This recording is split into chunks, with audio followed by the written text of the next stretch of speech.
What's up, guys? Today we are going to learn some Riemann sums. And today, before we get into this, it's been a couple times I've clicked record and it does not record for some reason.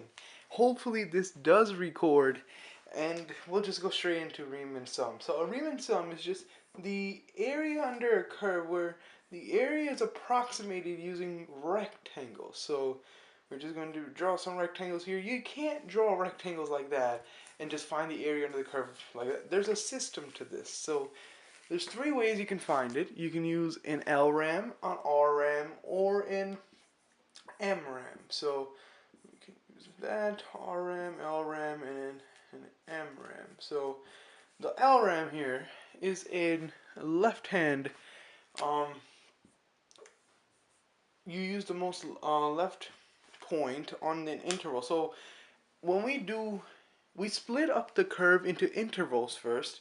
So we'll draw in a curve here, and we'll say this is your curve, and this interval here from A to B, right there, A to B, we'll use that interval here, and we are just going to use this left-hand point for the LRAM. The RRAM, on the other hand, we are just going to use the most right-hand point, RRAM.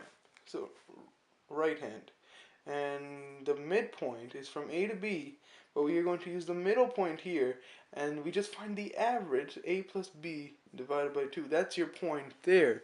So we're still doing good. This is the LRAM, RRAM, and MRAM. The question that you will be asked on the AP test, if you are taking the AP test or just want to learn ahead, is that using these techniques, so you use an MRAM, RRAM, or any situation like that, is the following. So you would have an equation, so you would have the area is approximated by the sigma, so you're summing everything up from I is your interval, and to n. So n is the number of intervals you have, and we'll use f of your first, okay, so since we're using sums here, the summation sigma, we're going from I, so starting from the first interval and going to the number of intervals n we have. The question will specify how many intervals we have. We'll do some examples.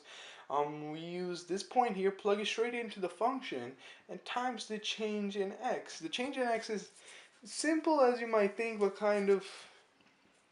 gets kind of tricky sometimes. The change in x here will be equal to the upper limit of integration minus the lower divided by the number of intervals.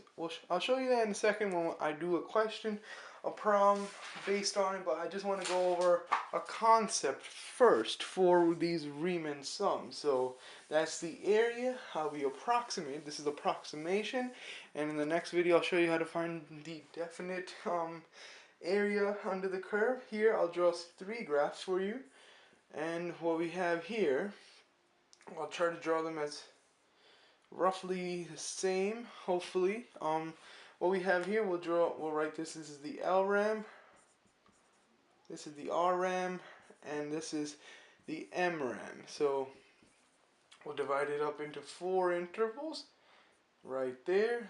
That looks good.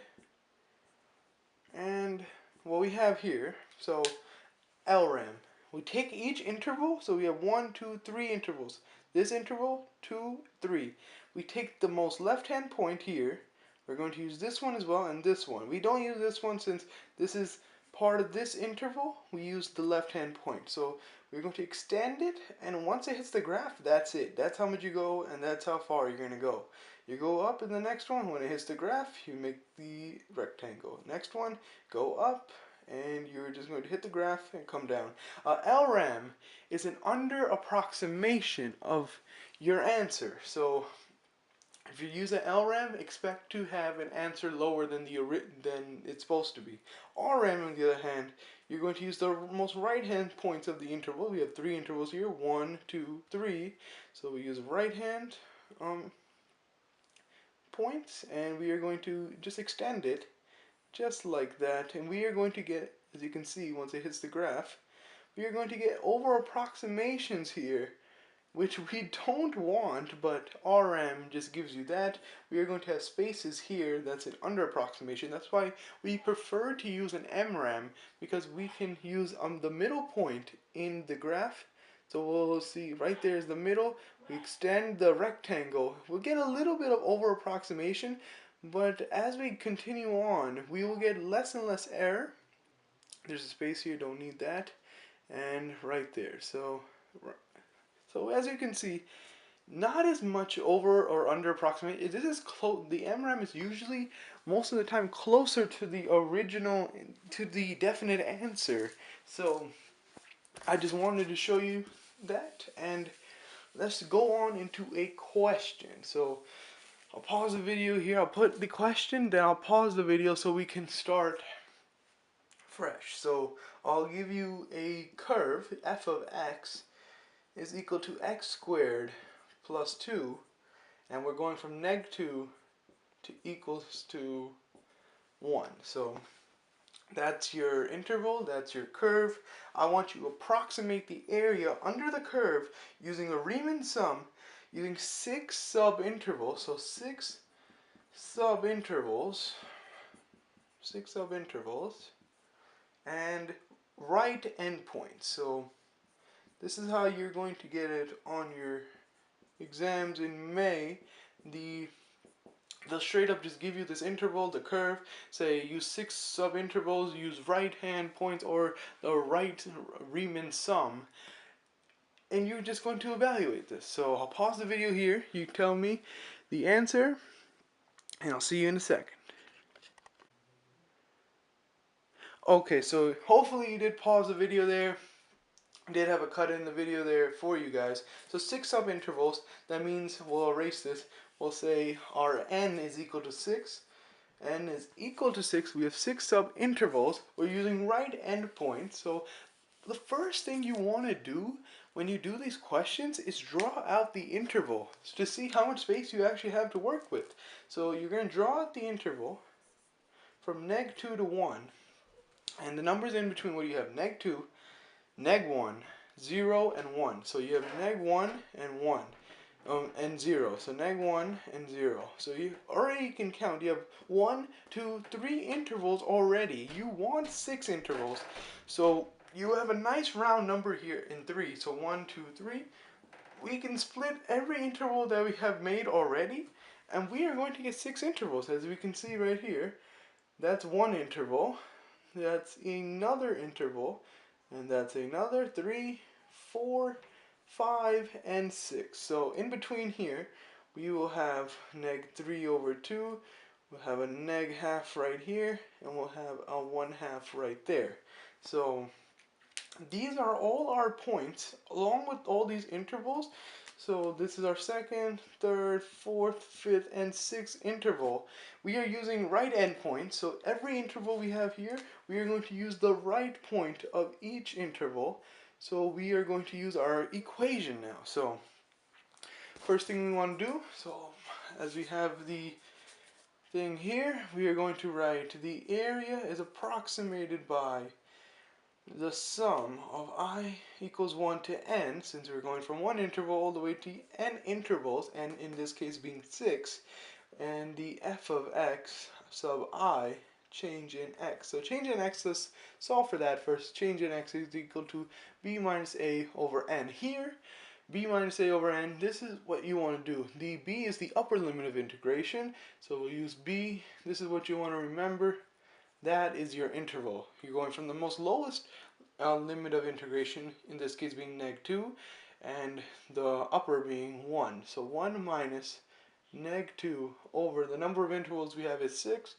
So we will get the change in x. Solve, we get x equals 1/2. That is consistent with our number line here, since every change in x of the intervals is 1/2. So -2 to 3/2, that is 1/2. The change in there, we can see easily by going from 0. The next number in the number line is 1/2. The change is 1/2. So we have change in x here, and the only thing you have to worry about is just using all these points and plugging them into this original function. So we're going to plug in neg 3 halves, neg 1, neg 1 half, 0, 1 half, and 1. Plug them all into the equation, and I'll do that for you right now. So I'll erase this number line here along with the equation, and we are just going to plug it straight in. So the area is approximated by the change in x, so 1 half, times f of, as you can remember, neg 3 halves, plus, so we're just going to add all of them up, so we have a neg 2 here, or neg 1 instead, plus neg 1 half, plus neg, just 0, plus 1 half, plus 1. So all of these we plug into this function, x squared plus 2, and we plug in on negative 3 over 2, plug it into that, and we will end up getting an area of 8.375. So the area under this curve, so we can probably draw it out, is not as, if you have a rough understanding of the curve, it makes it a little bit easier. It's 2 units up, and it's a parabola. So you have that for you, and we'll do that, neg 2 to 1. So right here, the area under this part, this region, is 8.375. So pretty good stuff there. This is one reason why we do this. So I'm going to erase it now, do one more question with you guys using midpoints. So I know you guys really enjoy doing midpoints.